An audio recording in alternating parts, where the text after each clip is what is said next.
안녕하십니까? 명왕, 당신에게 힘이 되는 이야기입니다. 오늘도 귀한 시간 함께 해주셔서 감사합니다. 아이에게 부담이 되기 싫지만 그 마음이 말처럼 쉽지만은 않습니다. 사랑하지만 기대하지 않아야 하고 도와주고 싶지만 물러서야 할 때도 있습니다. 이 영상이 그런 복잡한 부모의 마음을 부처님의 가르침으로 다독여 드릴 수 있기를 바랍니다. 부처님의 가르침이 잊혀지고 있는 시대, 더 깊은 깨달음과 평온의 길로 나아가고 싶다면 끝까지 시청하시고 아래 댓글란에 나무아미타불을 남겨주세요. 구독과 좋아요, 알림 설정도 함께 부탁드립니다. 자식 사랑하는 마음이 얼마나 간절한지 저도 잘 압니다. 그런데 말입니다. 우리가 사랑이라고 생각하는 것이 정말 사랑일까요? 한 어머니가 절에 찾아왔습니다. 스님, 저는 아이를 너무 사랑해요. 그런데 아이가 저를 부담스러워해요. 어떻게 사랑하시는데요? 밤새 걱정하고 전화하고 뭐든 해주려고 하는데요. 이 어머니의 마음을 이해합니다. 하지만 부처님께서는 이렇게 말씀하셨어요. 애착은 고통의 근원이다. 집착하는 마음에서 벗어나야 진정한 자유와 평안을 얻는다. 사랑과 집착의 차이점. 사랑은 상대방의 행복을 바라는 마음입니다. 집착은 내가 원하는 대로 되길 바라는 마음이에요. 예를 들어 볼게요. 아이가 행복했으면 좋겠다. 이것은 사랑입니다. 아이가 내 말을 들었으면 좋겠다. 이것은 집착이에요. 아이가 건강했으면 좋겠다. 이것은 사랑입니다. 아이가 내 옆에 있었으면 좋겠다. 이것은 집착이에요. 왜 집착이 생겼을까요? 부모님들이 자식에게 집착하는 이유가 있어요. 첫째, 내 존재 가치를 아이에게서 찾으려고 합니다. 내가 있어야 아이가 잘 될 거야. 내가 챙겨줘야 아이가 안전할 거야. 둘째, 미래에 대한 불안감이 있어요. 아이가 혼자서 잘할 수 있을까? 내가 없으면 어떻게 될까?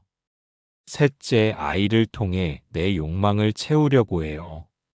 우리 아이는 성공해야 해. 우리 아이는 나보다 잘 살아야 해. 법화경에 이런 말씀이 있습니다. 일체 중생이 모두 불성을 갖고 있다. 우리 아이도 부처님과 같은 불성을 가지고 있어요. 그런데 우리가 걱정하고 간섭하는 것은 아이의 불성을 믿지 않는 것이에요. 집착하면 할수록 아이는 멀어집니다. 왜냐하면 아이도 자유롭고 싶거든요.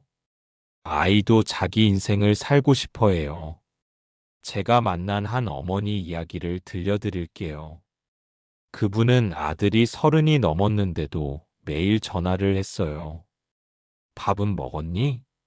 늦게 들어오지 마라. 몸 조심해라. 아들이 결혼한 후에도 마찬가지였어요. 며느리에게까지 간섭을 했습니다. 결국 아들이 이렇게 말했어요. 엄마, 제발 저를 좀 놔두세요. 숨이 막혀요. 그때 어머니가 깨달았어요. 아, 내가 사랑한다고 했는데 아이를 올가매고 있었구나. 내 마음을 들여다보기. 여러분도 한번 살펴보세요. 내가 아이를 걱정할 때 그 마음의 밑바닥에 뭐가 있는지, 정말 아이를 위한 마음인지, 아니면 내 불안감을 달래려는 마음인지. 부처님께서 말씀하시길 모든 고통은 무명에서 온다. 무명이란 진실을 보지 못하는 것이에요. 아이는 독립적인 존재라는 진실을 보지 못하는 거죠. 화엄경에 이런 구절이 있어요. 일체 중생을 자비로 대하되 집착하지 않는다. 진정한 사랑은 자비입니다. 자비는 상대방의 고통을 덜어주고 싶어 하는 마음이에요. 그런데 집착은 오히려 고통을 만들어요. 아이에게도 고통을, 나에게도 고통을 만들어냅니다. 첫 번째 깨달음. 그러니까 이제 인정해야 해요. 아, 내가 사랑이라고 생각했던 것이 집착이었구나. 이것을 인정하는 것이 첫 번째 단계예요. 자기를 탓하지 마세요. 모든 부모가 지나는 길이니까요. 하지만 이제는 달라져야 해요. 아이를 위해서, 그리고 나를 위해서. 마음 공부의 시작. 오늘부터 마음 공부를 시작해 보세요. 아이를 생각할 때마다 이렇게 자문해 보세요. 이 마음이 진짜 아이를 위한 마음인가? 아니면 내 불안감에서 나온 마음인가? 처음에는 구분이 안 될 거예요. 하지만 자꾸 살펴보면 보이기 시작합니다. 집착을 놓아주는 첫걸음은 인정하는 것입니다. 내가 집착하고 있었구나. 내가 아이를 내 소유물처럼 생각했구나. 내가 아이의 불성을 믿지 않았구나. 이렇게 인정하고 나면 마음이 한결 가벼워져요. 그리고 진정한 사랑이 무엇인지 보이기 시작합니다. 오늘 집에 가시면 이렇게 해보세요. 아이 생각이 날 때마다 이렇게 말해보세요. 우리 아이는 부처님과 같은 불성을 가지고 있다. 우리 아이는 스스로 잘할 수 있는 힘이 있다. 나는 아이를 믿고 응원한다. 이것이 집착에서 사랑으로 가는 첫 번째 걸음입니다. 지난 시간에 집착과 사랑의 차이에 대해 말씀드렸습니다. 오늘은 한 걸음 더 나아가서 기대를 내려놓는 진정한 자비에 대해 이야기해 보겠습니다. 여러분, 혹시 이런 말 해보신 적 있으세요? 난 아이한테 바라는 게 없어. 그냥 건강하고 행복하기만 하면 돼. 정말 그럴까요? 마음 깊숙이 들여다보면 우리에게는 수많은 기대가 있어요. 기대라는 이름의 사슬. 부처님께서 말씀하시길 모든 고통은 가래에서 온다. 가래란 뭔가를 간절히 바라는 마음이에요. 우리가 아이에게 갖는 기대도 가래의 한 형태입니다. 우리 아이는 공부를 잘했으면 좋겠다. 우리 아이는 좋은 사람과 결혼했으면 좋겠다. 우리 아이는 효도했으면 좋겠다. 이 모든 것이 기대예요. 기대가 있으면 실망이 따라옵니다. 실망이 오면 화가 나고, 화가 나면 아이를 탓하게 되죠. 한 어머니의 깨달음. 제가 상담했던 한 어머니 이야기를 들려드릴게요. 그분의 아들은 35이었는데 아직 결혼을 안 했어요. 어머니는 매일 걱정했습니다. 언제 결혼할까? 좋은 사람 만날까? 소개도 시켜주고 잔소리도 했어요. 그런데 아들이 이렇게 말했어요. 엄마, 저는 결혼하고 싶지 않아요. 혼자 사는 게 좋아요. 어머니는 충격을 받았습니다. 아이가 평생 혼자 살면 어떡해? 그래서 더 간섭했어요. 결국 아들이 집을 나가버렸습니다. 그때 어머니가 절에 찾아왔어요. 스님, 제가 뭘 잘못했을까요? 아이의 행복을 바라셨나요? 아니면 아이가 결혼하길 바라셨나요? 결혼하길 바랐어요. 그럼 그게 아이의 행복일까요? 어머니의 기대일까요? 그때 어머니가 깨달았어요. 아, 내가 아이의 행복이 아니라 내 기대를 강요했구나. 무조건적 사랑의 의미. 법화경에 이런 말씀이 있습니다. 부모가 자식을 사랑하는 마음과 같이 부처님이 중생을 사랑하신다. 그런데 여기서 중요한 건 부처님의 사랑에는 조건이 없다는 거예요. 부처님은 중생이 깨달음을 얻든 안 얻든 똑같이 사랑하세요. 중생이 부처님 말씀을 듣든 안 듣든 똑같이 자비로우세요. 이것이 무조건적 사랑이에요. 우리도 이런 사랑을 배워야 합니다. 아이가 내 기대대로 살든 안 살든 똑같이 사랑하는 거예요. 기대 없는 사랑의 힘. 기대를 내려놓으면 신기한 일이 일어납니다. 아이가 편안해해요. 왜냐하면 압박감이 없거든요. 아, 엄마가 나를 있는 그대로 받아주는구나. 이런 마음이 들면 아이는 오히려 더 가까이 와요. 그리고 자기 길을 당당하게 걸어가게 됩니다. 앞서 말씀드린 그 어머니 이야기를 계속해 볼게요. 상담을 받고 나서 어머니가 변했어요. 아들에게 전화해서 이렇게 말했어요. 아들아, 미안해. 엄마가 너무 간섭했구나. 내가 원하는 대로 살아라. 처음에 아들은 의심했어요. 엄마가 갑자기 왜 이래? 하지만 어머니가 정말 달라졌어요. 결혼 이야기도 안 하고 잔소리도 안 했어요. 그냥 아들이 건강한지만 물어보고 응원한다고 했어요. 6개월 후에 아들이 집에 찾아왔어요. 엄마 고마워요. 이제야 숨을 쉴 수 있어요.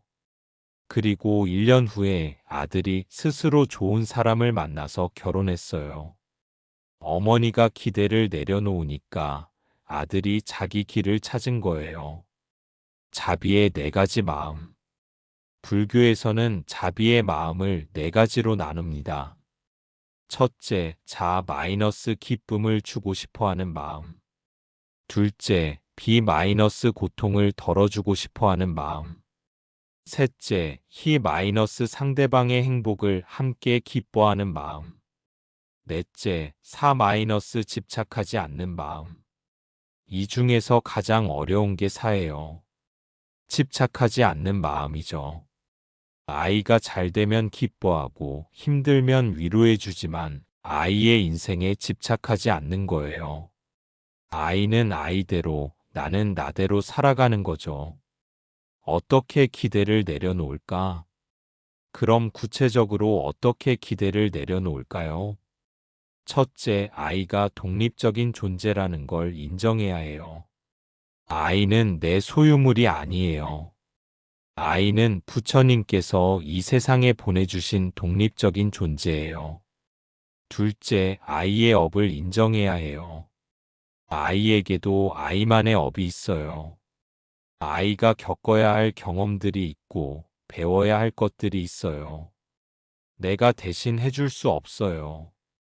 셋째, 완전한 믿음을 가져야 해요. 아이 안에 있는 부처님의 지혜를 믿어야 해요. 아이는 자기가 가야 할 길을 스스로 찾을 거예요. 기대 대신 축복을. 기대를 내려놓는다고 해서 아이에게 관심이 없다는 뜻은 아니에요. 기대 대신 축복을 보내는 거예요. 우리 아이가 자기 길을 찾아가길 축복합니다. 우리 아이가 지혜롭게 선택하길 축복합니다. 우리 아이가 어떤 길을 가든 행복하길 축복합니다. 이것이 진정한 부모의 마음이에요. 관음보살의 마음. 관음보살님을 보세요. 중생이 어떤 모습이든 자비로 대하세요. 중생이 부처님 말씀을 듣든 안 듣든 똑같이 사랑하세요. 중생이 잘못을 해도 포기하지 않으세요. 하지만 중생을 강제로 바꾸려고 하지 않아요. 그냥 자비로 감싸주시고 언제든 도움이 필요하면 나타나세요. 우리도 이런 마음을 가져야 해요. 아이가 어떤 선택을 해도 사랑으로 받아주고 아이가 도움을 요청하면 언제든 도와주고 하지만 아이의 인생에 강제로 개입하지 않는 거예요. 기대를 내려놓으면 마음이 자유로워져요. 더 이상 아이 때문에 밤잠을 못 이룰 일이 없어요. 아이가 내 기대와 다르게 살아도 화가 나지 않아요.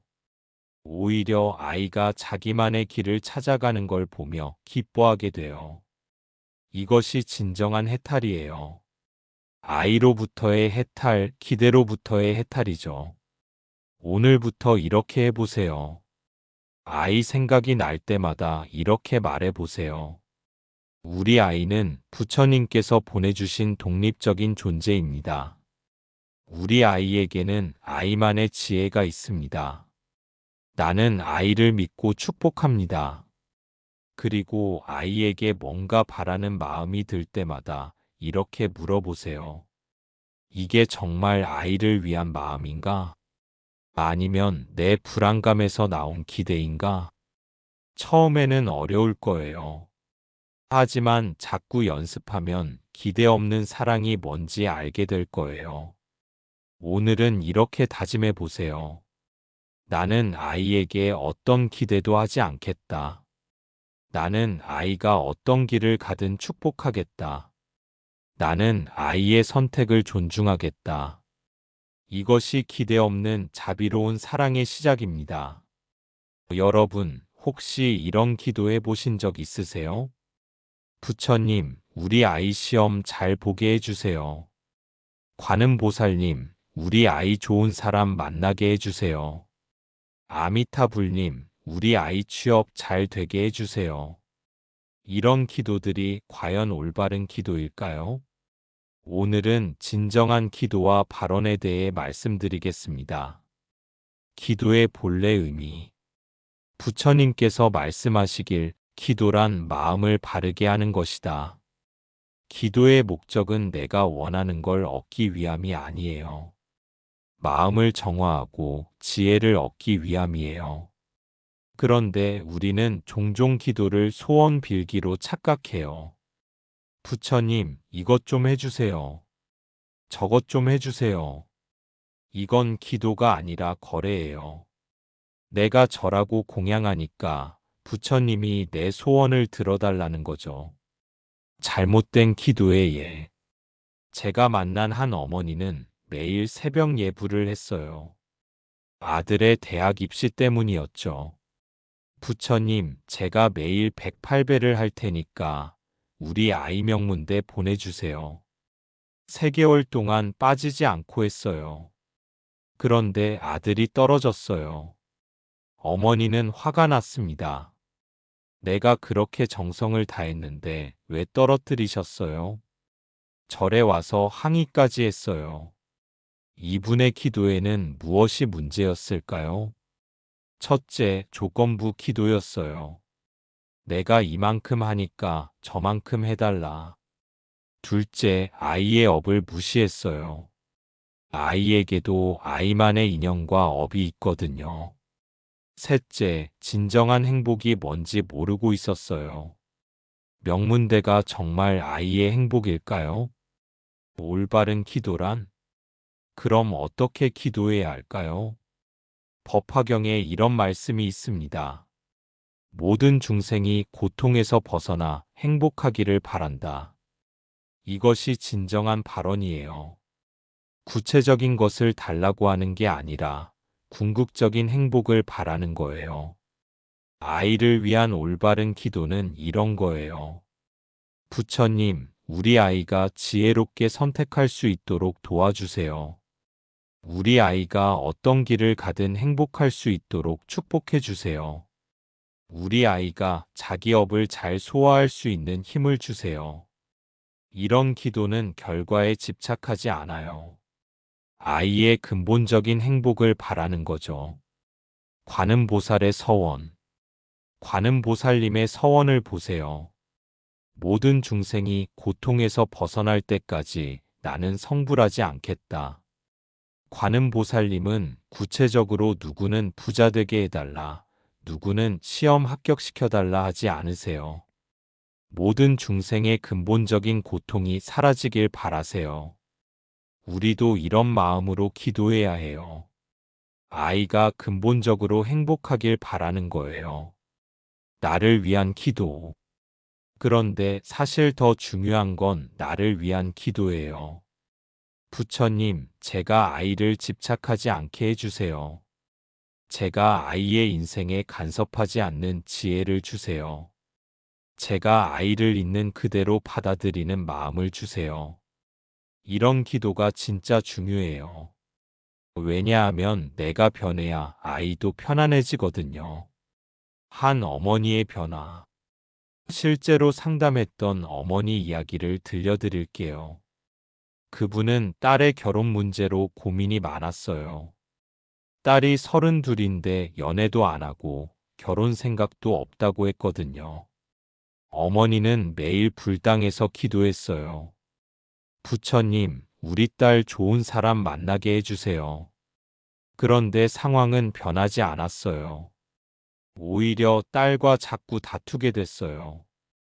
그래서 상담을 받으러 왔어요. 스님, 제가 뭘 잘못 기도하고 있을까요? 어머니, 정말 딸을 위해 기도하고 계세요? 당연하죠. 딸이 행복했으면 좋겠어요. 그럼 딸이 혼자 있는 게 불행하다고 생각하세요? 그렇죠. 혼자 있으면 외로울 텐데. 혹시 그게 어머니 생각은 아닐까요? 그때 어머니가 깨달았어요. 아, 내가 외로울까봐 걱정하는 거였구나. 딸이 결혼해야 내 마음이 편할 거라고 생각한 거구나. 기도의 방향이 바뀌었어요. 부처님, 제가 딸의 선택을 존중하는 마음을 주세요. 제가 딸을 있는 그대로 사랑하는 지혜를 주세요. 제가 딸에게 의존하지 않는 독립적인 마음을 주세요. 이렇게 기도하기 시작했어요. 그러자 신기한 일이 일어났어요. 어머니 마음이 편안해졌어요. 딸한테 잔소리하지 않게 됐어요. 딸도 편안해했어요. 그리고 6개월 후에 딸이 좋은 사람을 만났어요. 어머니가 기도의 방향을 바꾸니까 모든 게 달라진 거예요. 업과 인연의 이해. 불교에서는 모든 일이 업과 인연으로 이루어진다고 해요. 아이가 겪는 일들도 모두 아이의 업이에요. 아이가 만나는 사람들도 모두 인연이고요. 우리가 기도한다고 해서 아이의 업이 바뀌지는 않아요. 하지만 아이가 그 업을 잘 소화할 수 있도록 도울 수는 있어요. 그래서 이렇게 기도하는 거예요. 부처님, 우리 아이가 자기 업을 지혜롭게 받아들이도록 도와주세요. 우리 아이가 어떤 상황에서도 마음의 평안을 잃지 않도록 축복해 주세요. 이런 기도는 아이의 업을 존중하면서도 아이를 도울 수 있어요. 진정한 복. 그럼 아이에게 진정한 복이 뭘까요? 돈 많이 버는 건? 좋은 배우자 만나는 건? 건강한 건? 이런 것들도 물론 좋아요. 하지만 진정한 복은 마음의 평안이에요. 어떤 상황에서도 흔들리지 않는 마음이에요. 지혜로운 판단력이에요. 자비로운 마음이에요. 그래서 이렇게 기도하는 거예요. 부처님, 우리 아이에게 지혜를 주세요. 우리 아이에게 자비로운 마음을 주세요. 우리 아이에게 어떤 어려움도 이겨낼 수 있는 용기를 주세요. 이런 기도는 아이에게 진짜 도움이 돼요. 기도의 힘. 올바른 기도는 힘이 있어요. 하지만 그 힘은 내가 원하는 걸 얻게 해주는 힘이 아니에요. 마음을 정화하고 지혜를 얻게 해주는 힘이에요. 내가 아이를 위해 올바르게 기도하면 내 마음이 먼저 변해요. 집착하던 마음이 자비로운 마음으로 바뀌어요. 불안하던 마음이 평안한 마음으로 바뀌어요. 그러면 아이도 그 영향을 받아요. 어머니의 평안한 에너지를 받아서 아이도 평안해져요. 이것이 기도의 진짜 힘이에요. 회양의 의미. 불교에서는 기도나 공덕을 지은 후에 회양을 해요. 회양이란 내가 지은 공덕을 모든 중생과 나누는 거예요. 이 공덕으로 모든 중생이 행복하기를 바랍니다. 이런 마음이에요. 아이를 위해 기도할 때도 회양을 해야 해요. 이 기도의 공덕으로 우리 아이뿐만 아니라 모든 아이들이 행복하기를 바랍니다. 모든 부모들이 자녀를 올바르게 사랑할 수 있기를 바랍니다. 이렇게 마음을 넓히는 거예요. 그러면 기도의 힘이 더 커져요. 실천 방법. 오늘부터 이렇게 기도해 보세요. 먼저 나 자신을 위한 기도를 하세요. 부처님, 제가 아이를 집착하지 않는 지혜를 주세요. 제가 아이를 있는 그대로 사랑하는 마음을 주세요. 제가 아이의 행복을 진심으로 바라는 마음을 주세요. 그 다음에 아이를 위한 기도를 하세요.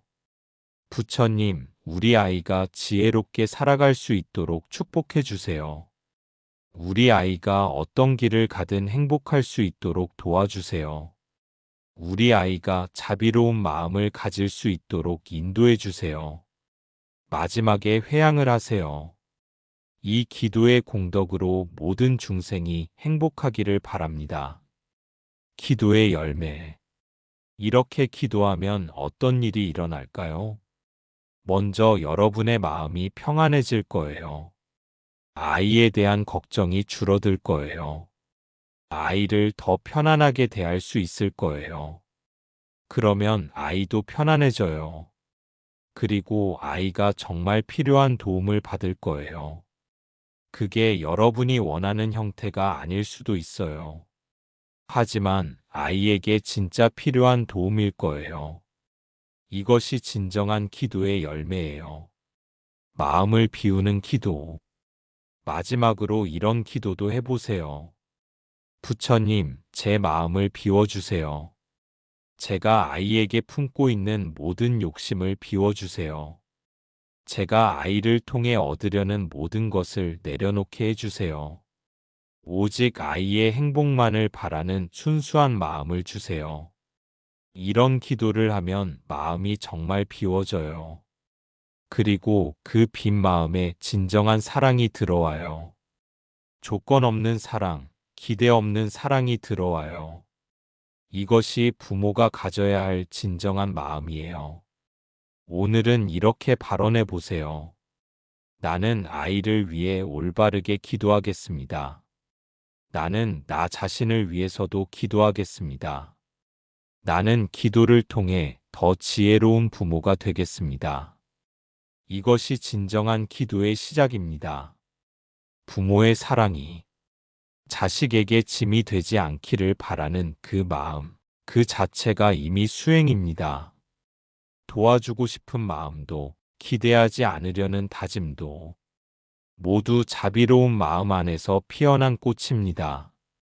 오늘 나눈 말씀이 당신의 마음에 조용한 평안을 드릴 수 있기를 바랍니다.